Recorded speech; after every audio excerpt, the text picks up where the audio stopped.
আল্লাহ, আমি ছাড়া এই দুনিয়াতে তোমার গোলামের অভাব নাই, কিন্তু তুমি ছাড়া আমার আর কোনো রব না।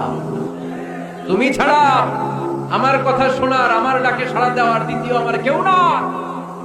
তুমি মাফ করতে পারো, তুমি ক্ষমা করতে পারো, সব গুণ আজকে স্বীকার গেল। কত ঘুষ খাইছেন, কত সুদ খাইছেন, আপনার বাপ অন্যায় যত বড় হোক না কেন, আমার আল্লাহর দয়া তার চাইতেও বড়। জায়নামাজটা বিছিয়ে দেন, সিজদায় পড়ে চোখের পানি ছেড়ে দেন। চোখের পানির চাইতে বড় শক্তিশালী কোনো বিষয় পৃথিবীতে নাই, জোরে বলেন ঠিক কিনা? 2 ফোঁটা পানি আল্লাহর কাছে সবচাইতে প্রিয়। এক হচ্ছে জিহাদের ময়দানে শহীদের গা বেয়ে ঝরে পড়া রক্তের ফোঁটা, আর 2 হচ্ছে অনুতপ্ত বান্দার চোখের পানির ফোঁটা।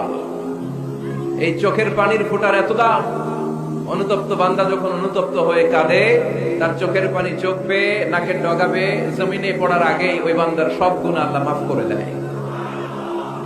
এজন্য আল্লাহর নবী বলতেন, কুল্লুকুম